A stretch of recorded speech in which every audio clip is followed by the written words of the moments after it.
you learn about an odd, unique person that made you say, I get you now?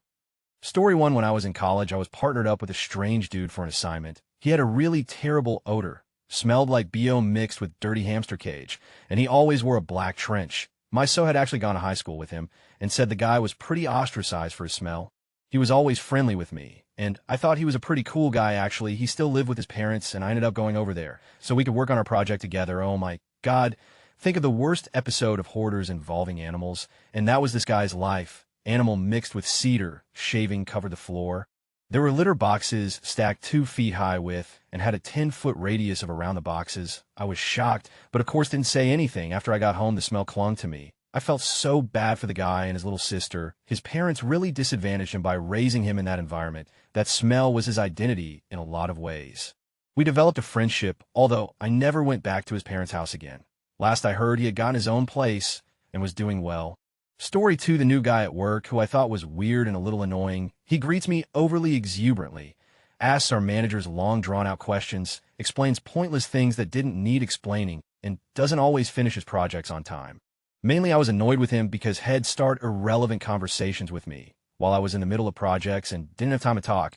He looked a lot younger than he is, and I assumed he was just out of high school and still in the awkward phase. I was smoking a cigarette outside during my break one day, and he came outside to smoke. He tells me he's a recovering pill addict and just passed his 1-year anniversary of being sober.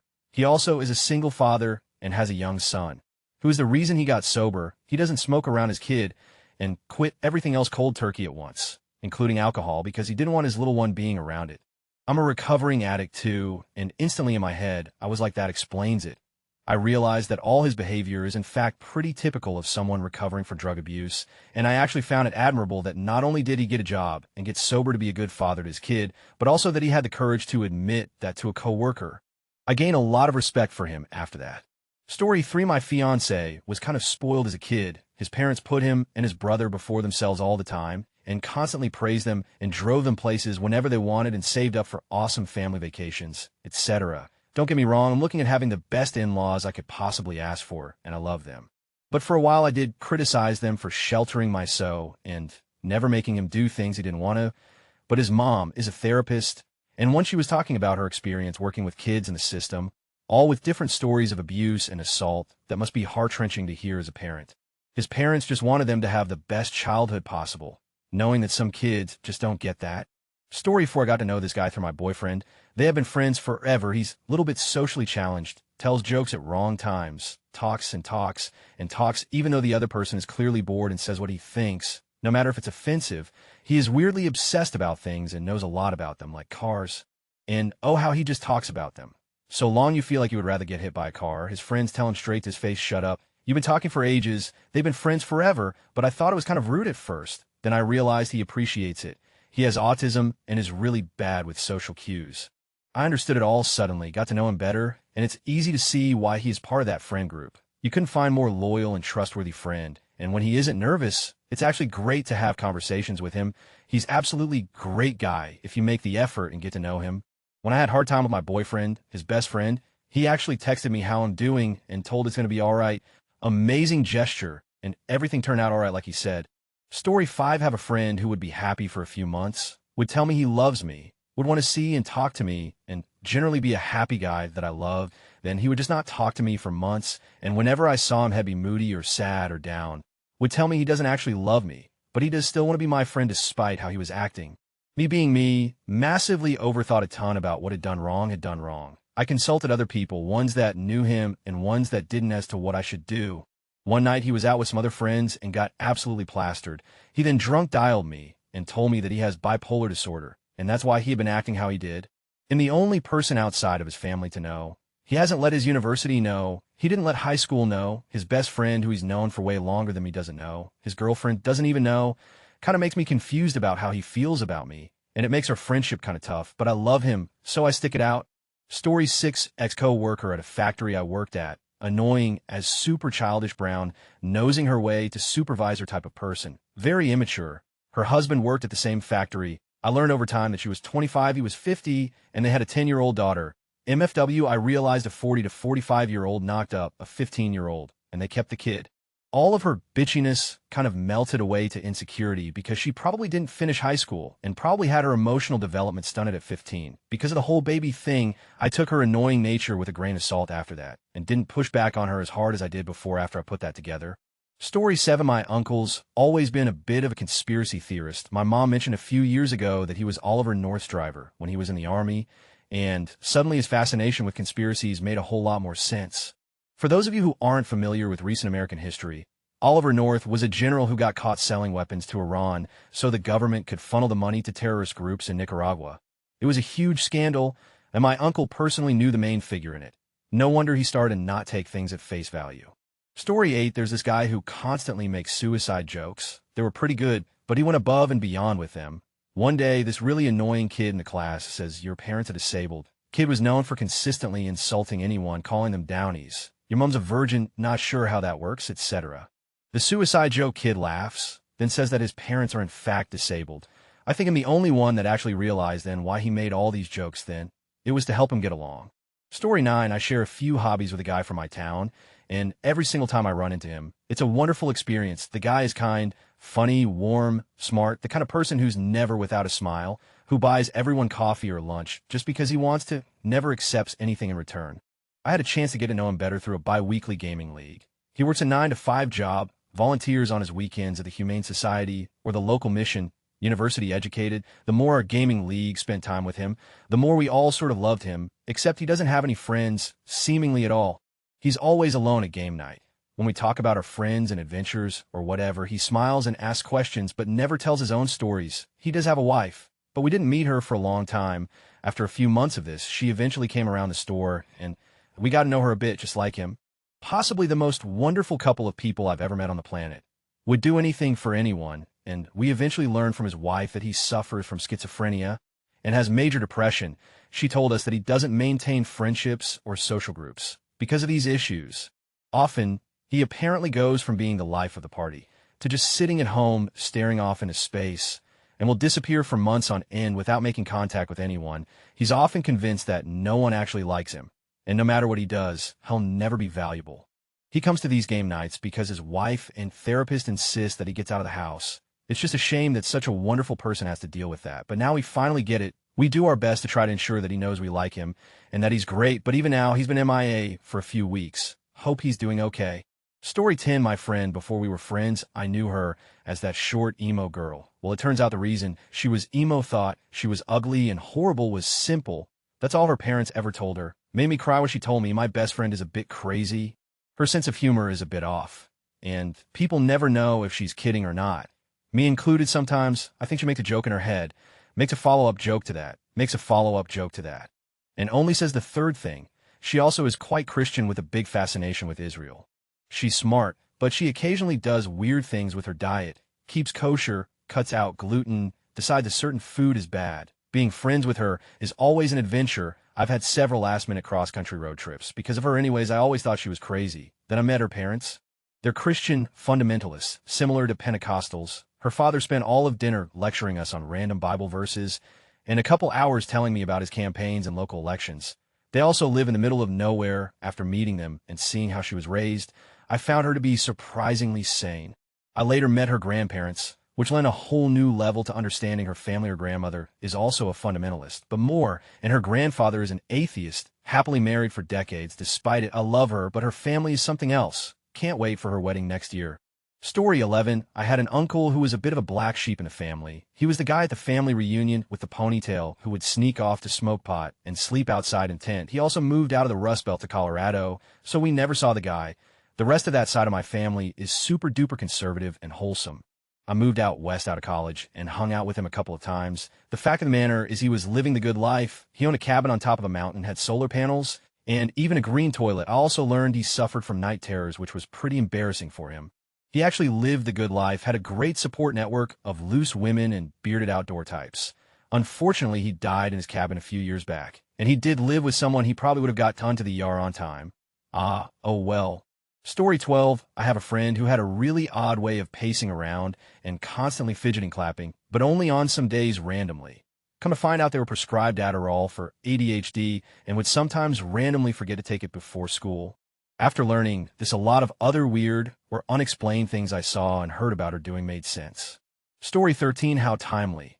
I just saw my friend yesterday and spent the first hour of our visit patiently waiting for her to finish being an angry to me. Audra has two modes, happy and angry, lashing out. But you see, Audra grew up with an emotionally abusive mother and 5 abusive brothers who were jealous of her, the only girl. There was no healthy form of expression in her household. She could never show weakness in normal emotions like having hurt feelings or injustice, and she could never truly defend herself against her bigger, stronger male siblings. In the end, her brothers put her mother in a care home, walked away, and took everything. But she's one of the most loyal friends one could ever have. She has a giant soft spot for animals, is kind to them, and every single pet she has ever had was a direct rescue by her. I can always count on her to house sit, and I know that the house will be cleaner than when I left, and my pets will be loved while I am away. She's always up for pretty much anything, has a great sense of humor, and she's just a great pal. So when she's angry, lashing out to me, I know that it is because she's hurting over something. It's not personal. I'm sure it would sound like it is to an outsider, but I know it is not. I try to stay patient and listen because I can usually ascertain the root of the issue through her ranting, and I respond to those things instead of becoming defensive, or at least I try to. But she forgives me for the hurtful things that I have said in frustration. She is a wounded with a tender heart. And over the years, I have grown to become fiercely protective of her. She doesn't deserve the hand that she was dealt in life and that she is now left to cope with. So when I walked in yesterday to angry, lashing out Audra, I reflected on how it's difficult to be her friend sometimes. But with a little compassion and a great deal of patience, we move through it, and she comes around. She's always sorry that she was I always hug her and say, I know you are, and we go on about our day and have a good time. She's a thoughtful, caring friend, and I get her. I know where she's coming from, and she is worthy of my love and friendship. Story 14, when I was growing up, my mom was very anxious. I had a cold when I was a teenager and woke up in the middle of the night because apparently she had called 911 because I had a fever in my sleep. Even now, when I'm in my late 20s, she calls me up randomly just to see where I am and if I'm safe. I found out in my teens that her dad died under mysterious circumstances. There was a good chance he was purged by the Soviets. Story 15, I never understood my mother completely, but my first eureka moment came when I read in Of Green Gables. My mother lived in her own world. This I knew from a very, very early age, but I couldn't grasp what world it was until I read that book. Then things began to make sense. My mother was badly treated by her mother and became very narcissistic, and she found her escape in books and was her favorite. And that world was where she lived. She became extremely angry when events of the real world intruded on how she wanted it to be. She held grudges forever for it. I was a very scared and confused little girl. Story 16. There was a girl I went to high school with who seemed to never quite get it, who was always a few steps behind everyone else. Never got the joke right away, just generally seemed a little bit off. Senior year, she began wearing her hearing aids to school. She wasn't dumb or slow. She had severe hearing loss and had been attempting to get by without her aids for years for fear people would make fun of her. Story 17. A friend of mine doesn't drink. Not a sip, not a gulp, not a toast, not a non-alcoholic beer, probably doesn't even put rum in pancake batter, doesn't tolerate drinking in a partner. It's not the weirdest thing out there, but, it's kind of normal in our culture to have a drink here or there, and very normal for college students to drink. One night out, I was drunk and filterless, and asked why that is so, and they told me that they grew up with their grandparents because their parents were working in another country, and that their grandparent was an abusive, alcoholic, PTSD-stricken war veteran, who later died due to his alcoholism. So after that, I can definitely understand why alcohol is such a huge no-no.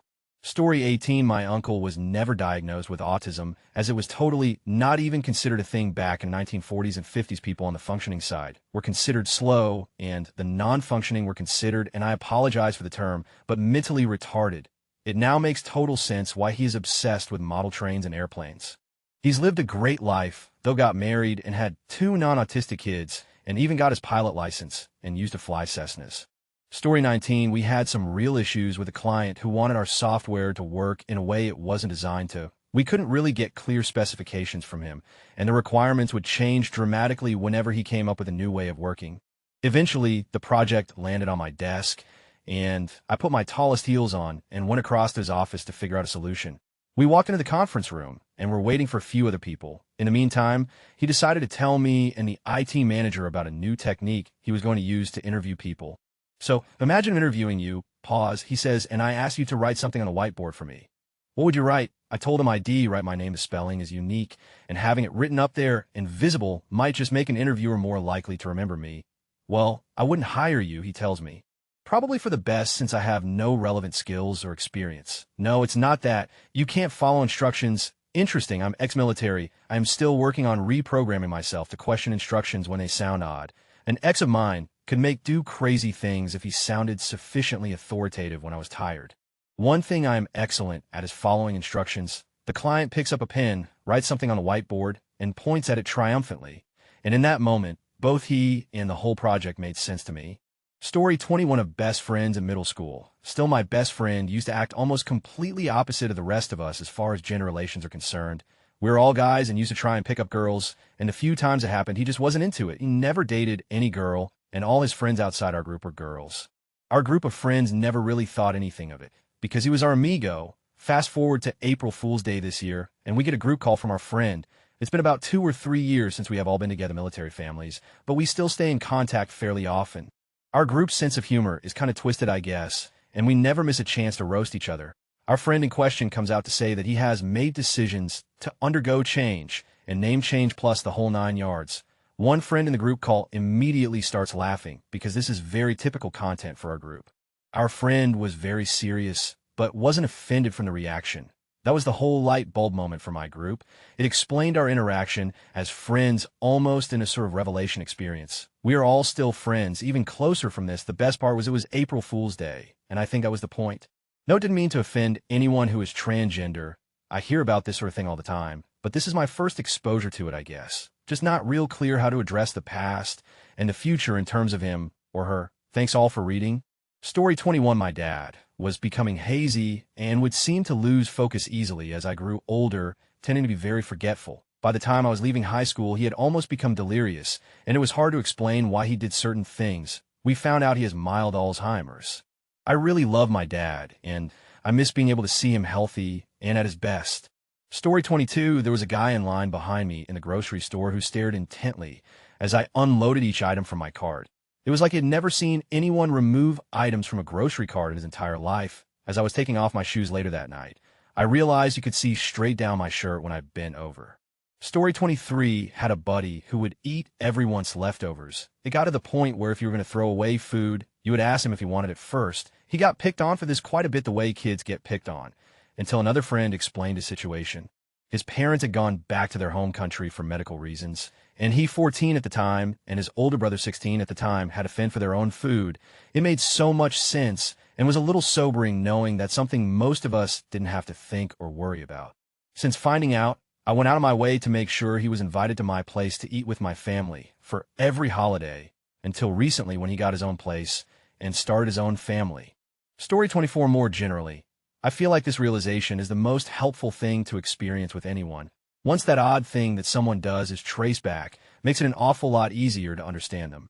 Whether it's why that person attempts to dominate conversations, feels the need to correct subtle factual inaccuracies, recedes in group situations but is outgoing one-to-one, goes extended periods without texting. Whatever it is, there's always a reason. Those moments of realization, as you describe, are always so instructive.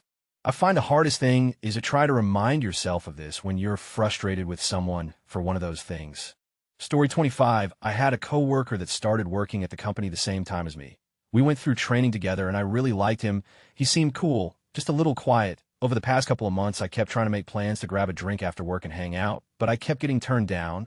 I couldn't understand why he was always so busy after work and want to hang. We got along really well during the day. I sort of started to feel a bit offended. Anyways, he quit a couple weeks ago. I found out later from his sister that he quit because he has consistently been making 3x more than we were getting paid by gambling professionally. On all of these weekends that I was trying to hang out with him, he was flying all over the country playing blackjack and counting cards. On any average weeknight when I was watching Netflix or hitting the gym, he was being kicked out casinos. Story 26. A lot of people think my grandpa has dementia, yet he stores most of his information in different folders. He has lists for everything in each of his bags. There's a list with a set of items fitting into the given bag. If you were to ask him what he puts into his bags, he couldn't immediately answer. He just looks into the given bag, checks the list, and is then able to tell you what is supposed to be in the given bag. The memories available to him are memories, which are necessary for him to function in daily life. Story 27, one of the kids in my class's sophomore year of college had super long hair, looked like Jesus kind of hair and beard, and was well-spoken, but always just seemed off. He vaguely mentioned sleeping in a bathroom on campus some nights, and I started to think something was up, maybe problems at home. I was kind of right. It turns out he escaped a cult. I suddenly went from thinking he was a little socially awkward to being one of the bravest people I'd ever met when I heard his story. Story 28, I have an acquaintance that I've actually known since elementary school. Recently, we spent some time together, and I found out that her childhood was much like mine, with abusive, negligent parents and a mother who was in competition with her daughter. This explains a lot, and had I known this 20 years ago, we probably could have been better friends, since both of our coping mechanisms ended up being drugs, alcohol, and shitty decisions. It's probably better for both of us we didn't know this until now, but it still explains so much. Story 29, remember hanging out with my friend James. We both like rock, metal, and some emo music time. We decided to ditch class one time and sat around a tree next to the boy locker room. He talks about new band we listened to. I asked him how he got into the genre, and he told while he was young his family was already broken with drug abuse mostly, and he decided to listen to the radio for comfort, switching through all the channel and stumble upon some rock song that he felt relatable and emotional. Sometimes he asked himself, why does he still live, and wish someone will stay with him to make him feel needed instead being worthless. I never felt that close to a friend before. Story 30, I have 2-1. There's this guy in a city close to me where I often used to hang out in. He was a friend of friends, but I never really hit it off with him. He was always kind of weird and had this aggressive attitude to him. I never really spoke much with him, but when I did it felt unpleasant and I did not like being next to him. Would often go to the same pubs and stuff. There's not many options in the CTY. A couple of times he spoke to me, and I had the distinct impression he was with me. In some way, I could not understand, asking weird questions. Well, I later discovered that his brother died in a car crash on a Saturday night. His brother and a group of friends drank too much, and their car had an accident. After that, it became much easier to excuse his weird attitude. I still prefer not being in his company, but I feel really bad for what happened to him, and it explains his weird behavior, which I must stress never really became too invasive. 2, there's this guy who lives in my girlfriend's town. He was always the classic guy who goes around all day asking people for spare cash and stuff. What made him annoying to me is that he'd ask several times and insist a lot, and he never said thank you. And he wasn't too far gone. Mind you, not the kind of junkie where his voice is all raspy and he looks like he's seeing another planet. He did drugs, but he acted normally and wasn't completely lost in it. He just asked everyone for spare cash or cigarettes, and he had a rude way to go about it. I later discovered that drugs weren't really the main cause of his attitude or lifestyle. His father put him in a psychiatric institution when he was 16 because he had smoked a joint. A joint, well, that make anyone weird at the very least. Learning about his dad put things into perspective. Story 31, girl in college totally ignored my also female small talk before class. Odd. The next day, her American Sign Language interpreter came to class with her. She was deaf, not a snob. Story 32, my little brother. Context for further understanding, we're Asian. So academics is really important. Both of my parents are doctors, and I was pressured since small to consistently perform well in school. So I did. Naturally, my parents expected the same from my brother, but he can never cope with his studies. He failed most subjects from kindergarten and all the way up to primary school. Always be the last student when it comes to ranking. Turns out he's dyslexic and has ADD. He can't perform well in school because he needs help, so my parents gave him all the meds and help he need. He started to get really well in his studies, even getting straight as once in a big national exam. There's a lot of things I don't understand about him, but I'll always try to help. He's my brother. I try to encourage his interests, support his dreams. I don't know much about dyslexia and ADD, but I want him to know that I will always have his back. No matter what, a year into dating my ex, and he told me he had Asperger's. Made so much sense in hindsight, but I had no clue until then. Story 33, I once knew a guy with super overprotective parents. They had all boys, so it seemed a little weird that the parents enforced such strict curfews. Anyway, one day years later, the mother revealed to me after some wine that she was assaulted at a party as a teen, and her relative that knew what was going on didn't bother to stop it. So you made me understand why she didn't want her teen sons running around all night. Story 34, not me, but a middle school English teacher I had told us this story. She once worked with an old guy who everyone thought was just really weird. Then one day, he came in wearing short sleeves, and he had concentration camp numbers on his arm. Story 35, I'm not sure if this falls into odd, but it's not something most people run into every day. A close friend of mine is married to someone who is genderqueer, We recently had conversation about it that gave me better understanding. They asked me if I understood how sexuality can be on a spectrum, meaning you may be attracted to different people or different sexes, and that it's not always black or white. It is the same with gender. It could be on a spectrum as well, and there are different variations of gender. I found this to be an incredibly helpful way to think of it. Story 36, I was friends with a weird guy in high school. He wore 3 hoodies, 3 shirts, 3 boxers, and 2 or 3 pairs of pants every day. People could not stand behind him. People couldn't sneak up on him. He slept with his back against the wall. He was covered head to toe in thick scars, some old, some new. His humor was dark, and he had a strange worldview. The relationship between him and his mother was strange. She acted more like his lover, and he acted like he genuinely wanted her dead, but was so strangely submissive to her. It was odd. He was completely strange in every way, but he was a genuine person. He helped those in need and dealt with the school bullies. He really wasn't a bad guy. This year, there was a court case involving his mother. We graduated about 4 years ago, but it was crazy to see his mom's name in the paper. It turns out for as long as this guy's been alive, his mother was pimping him out to child predators to get money for an expensive coke habit she had. He's been raped almost every day of his life and made to think it was normal. Suddenly, all of his quirks had a very serious meaning behind them. I hope he's able to recover from 23 years of abuse. Story 37, I had a business contact who was very critical, difficult, and clearly miserable. One day during a photo shoot, I had the chance to ask one of her colleagues about her. Turned out she used to live in Australia. She was really happy her husband was a police officer and did well. Her teenage daughter was a sports star and doing well at school. Then her mother back in Britain got sick, Alzheimer's. She had to move back to look after her. Husband couldn't join the police here, local school was, and her daughter was bullied for being foreign. Her mother got progressively worse and harder to care for, but just wouldn't die. At the time I knew her, the mother didn't recognize anyone, was basically incontinent and needed constant care. It made me want to cry, and I felt horribly guilty for judging that poor woman. Story 38, neighbor is off, smokes a ton of pot, has serious drinking concerns, doesn't see anything wrong with either, even brags to me, knowing full well I am an addictions counselor, brain injury for workplace. Makes a ton of sense. I feel for him. I got really lucky with my brain injury that I'm not that up. Story 39, George W. Bush and going to Texas. As a Californian, I was always a little bemused at what he would say and do and how he governed. Then I took a few days trip to Dallas, Texas. There are billboards in view of the freeway advertising pornography, not just strip clubs, but the town was all very orderly. It gave me the feeling that you could do whatever you wanted to, but if you broke the law, you would get the hammer. And just like that, Bush made sense. Story 40, I had a buddy in college who would excessively pine after girls and read way too much into tiny details, that sort of stuff, unnecessary drama scene, and more typically in high school. We learned that he was homeschooled, and that kind of gave some insight into his interactions. Story 41, my best friend started dating a 19-year-old, and I was like, dude, you're terrible at math. Half my age plus 7 does not equal 19. But he explained to me she was one of those officious 20 going on 40 types while he missed out on all the traditional teenage experiences because his parents were hellbent on him getting an MIT. So, instead of thinking him an oddball pervert, I understand his motivation. Story 42, my grandma was always very reserved and super protective of us, to the point where she was still pouring me half cups of apple juice when I was 10.